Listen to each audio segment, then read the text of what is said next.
Taylor Walker from the Adelaide Crows, and you're listening to the Coaches Panel. Shannon Hurn from the West Coast Eagles. This is Nathan Jones from the Melbourne Football Club. Phil Davis from the GWS Giants. It's Brad Avery from the Port Adelaide Football Club, and you're listening to the Coaches Panel. Hello, you with MJ from the Coaches Panel, and welcome to a special Ultimate Footy Drafting Podcast special, because Wednesday morning at coachespanel.tv we revealed exclusively for you the brand new players that will be gaining dual position status in that format when it opens up next week. There is about a dozen or so players that have picked up an additional position to what they've been given by Champion Data. The full list of those players, well, if you play any of the salary cap versions of the game, you can go and check it out through there. But to help talk about these new positional allocations, and if any of them have any relevance for us as drafters that are using Ultimate Footy, I got Jimmy on to chat through. Hello, mate. How are you?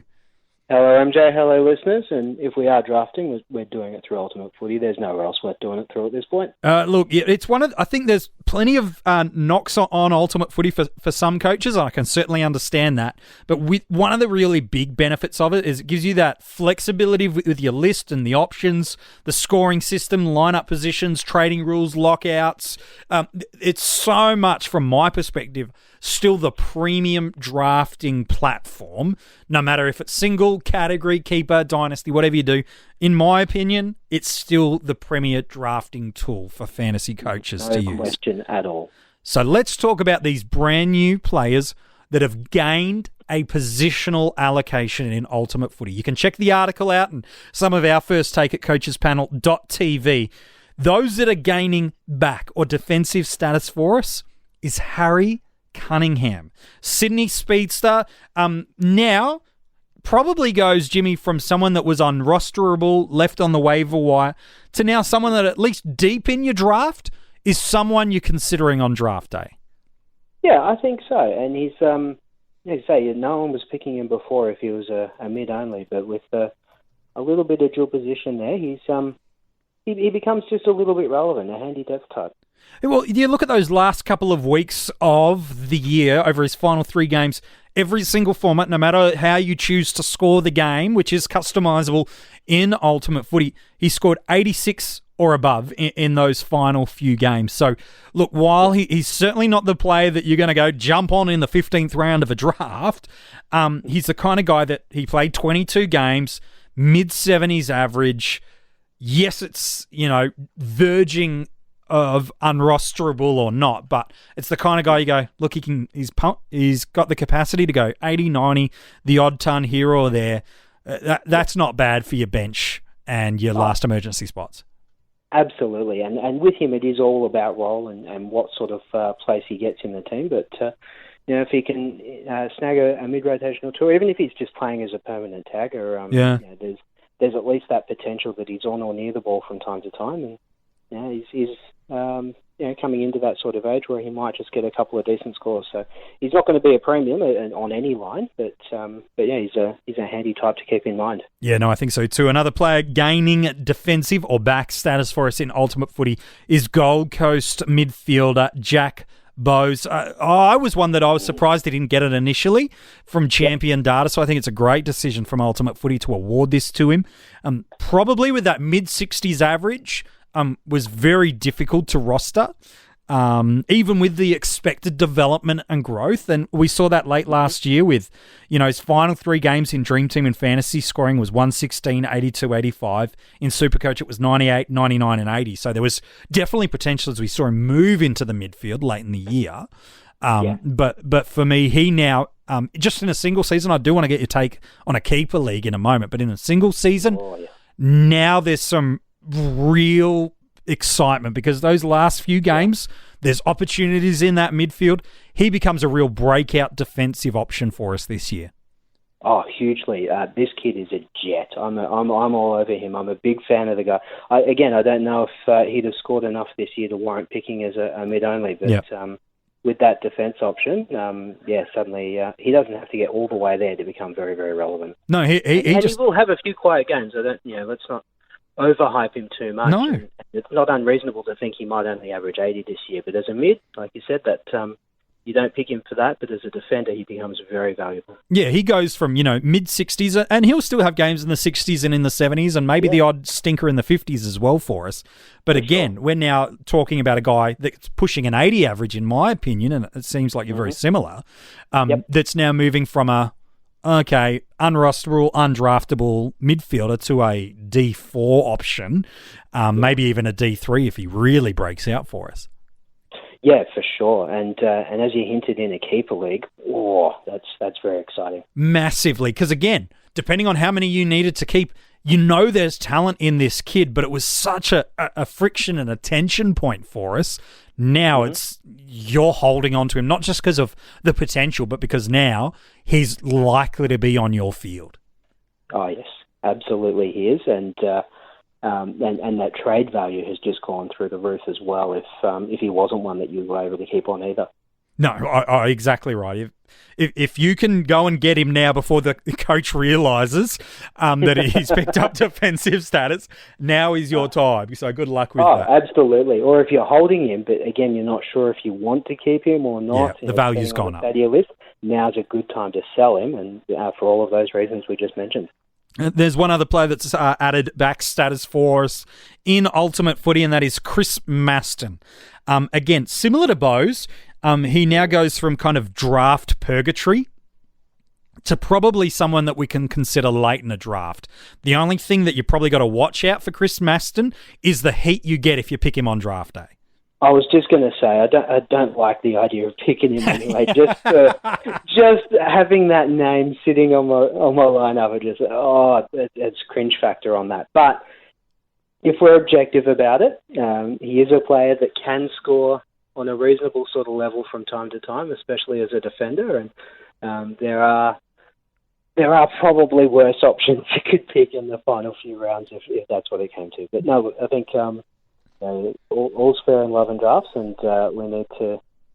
If he looks like he's going to score well enough for you, and you're confident that he'll get the games and he'll get the role to produce a reasonable average, you pick him regardless of what his name is. Yeah, look, you'll cop heat from and a fair bit of banter from opposition coaches, as you darn well should. But look, he's shown over history he can, average into the 80s, gosh, even in the 90s. That's as a full-time mid, and given the wealth of talent West Coast have right now, I don't see that. But again, a high 70s average, got the potential to push that a little bit above. It's now someone that at least you can consider as a defensive option, not just a plug and throw it in where you can option, given the right matchup or an injury or something like that. So he now becomes someone you can talk about, albeit feel very dirty for saying it.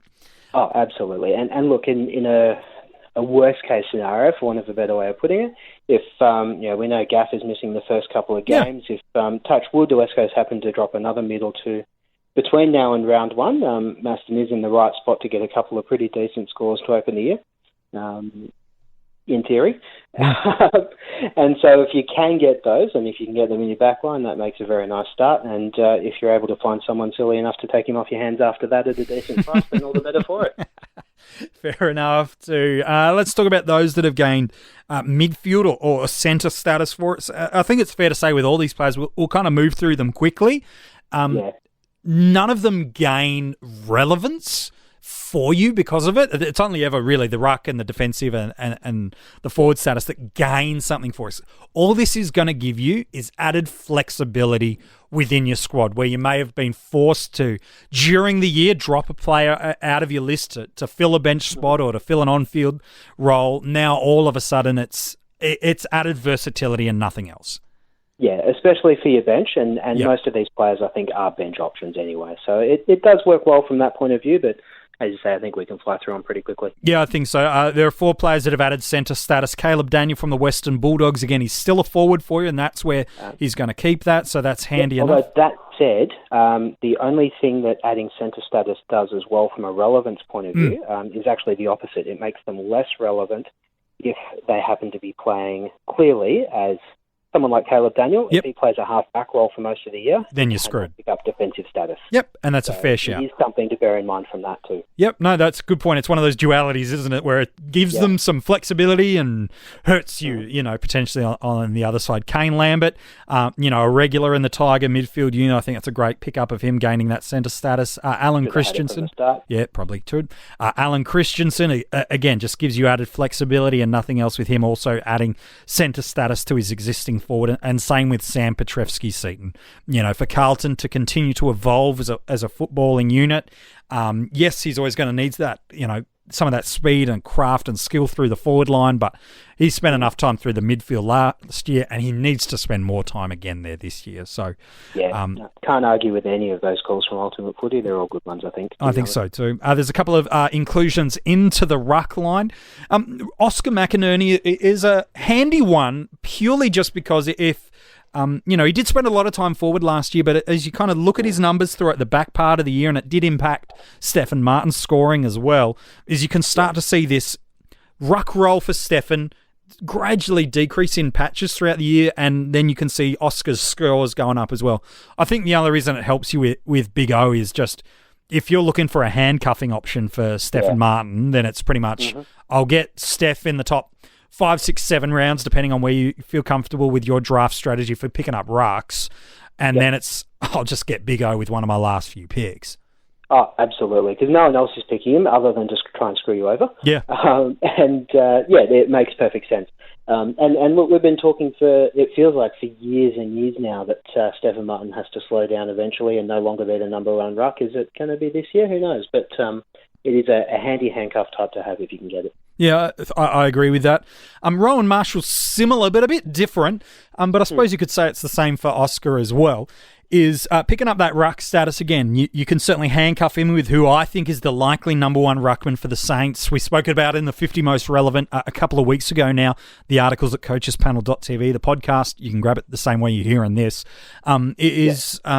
It certainly does. It gives you someone to handcuff late with your late draft selection. But also, if you're in a category scoring league, it's probably the same for Big O, is anytime you can get guys, that are positioned in a different line that are now able to score and gain points for it, that's really helpful for you. So, I don't mind it as a bench option in your ruck line. I think Rowan looks like he should be inside that best 22 for St Kilda. I know they got plenty of tools they're trying to squeeze in, but I felt like he did enough last year that he's in the conversation of their best 22.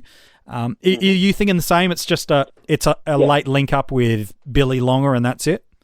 Yeah, I think so. Someone might actually jump on him if they think he is going to break out a little bit as a forward, or if they're not confident that Longer can hold that number one ruck status. It seemed last year the Saints threw that around a little bit, trying to work out who was going to be their preference going forward. And and at this point, it appears on face value that Longer has that coming into round one, but whether he has that coming into round 4 or 5 or 16 is another question. So it, I'd say a handy handcuff type. And the Saints did use him as a ruck a bit last year, not in every game and not for all of the games that they did, but he did get that exposure. So to me, it makes sense. It's a big question mark, though, on how much of that time he'll get this year. Yeah, no, I think you're pretty much spot on with that, man. Let's talk about the guys that have picked up forward status for us. And there's one that's actually surprisingly exciting for us. And it's only for category leagues, depending on how your scoring allocation is switched on. But someone like a Harry Taylor, who's now added forward status, to be able to get a defender who can pick up spoils, if that's one of the scoring avenues that you've got on, and he's playing down back, those are those great benefits for you when you get that flexibility. Again, it depends on what scoring categories you do have open. Otherwise, it's like, oh, good, Harry Taylor, whoopee-doo. But if you do have things like spoils on as a scoring avenue, then Harry Taylor becomes an interesting option. Oh, he does, absolutely. Beyond that, perhaps not. Again, as with others we've talked about, that flexibility of being able to plug a hole up forward or down back. Preferably on your bench or going well, but is a handy thing. But he's still, other than in category leagues, is say very, very useful in that scenario, depending on your settings. But in a typical draft, Yeah, he's still a very late sort of pick, I think, at this stage. And then another one there, the final player that at this stage has been allocated dual position status for us from Ultimate Footy. That is the former Tiger, now Western Bulldog, Sam Lloyd. Surprisingly, he just had the midfield status according to Champion Data. I think Ultimate Footy have nailed this one right, adding that forward status. He's always kind of been a handy option for Richmond when he's played. Yes, that kind of that, high 60s average, but, being that medium-sized forward, has always had to rely either on heavy tackle numbers or heavy goal numbers to be able to give you a good score. But the big question mark that's always been around Sam Lloyd has been his job security in the side, given Richmond's, such great versatility with the smalls and medium forwards. Now at the Western Bulldogs, he's gone to that side for opportunity, not for a different VFL experience. So he's in that side. Again, probably similar to a couple of other players on the list, gone from useless, irrelevant midfielder to, well, at least late in a draft, it's worth an option. Oh, that's it. And Sam Lloyd's the type of player that, again, is very much role-dependent. If he's sitting in a forward pocket all day, he's not scoring much for you. But if he is ranging up and down the wing and or used as that high sort of link-up half-forward option, then he's got potential to score. He's done that before. He's put some reasonable numbers up from time to time. And the Dogs play a friendly type of game for that type of player. And if you look at who they've lost over the off-season in players like a Dalhouse and... that sort of role theoretically should be there for him. And as I said, he moved to play seniors, not to play for a worse VFL club than he came from. And so in theory, at least, the opportunity's there, the role is there. Are the points there? We'll find out. But he is a player that should be drafted in every league, I think. And even if it is just as a late speculative push for a player that you're getting very, very late, who might end up being your F4 type. No, I think that's a fair enough call about it as well. Still some ones that fantasy coaches may have been really keen. I think they've nailed a couple of those picks, Ultimate Footy, really, really well that I thought were kind of oversights a little bit of Champion Data for whatever reason, choosing not to allocate it. But guys like Bose picking it up, Sam Lloyd picking it up, I think are really great selections. I'll be fascinated to see if either pre-season, before the format opens up, if there's any more surprises Ultimate Footy have for us. I'm not sure. That'd be great. I still feel like there's a couple of really big name guys that were unlucky not to get it from Champion Data and probably unlucky again to not get it from Ultimate Footy today. Someone like Dustin Martin, I felt like he was right on the edge.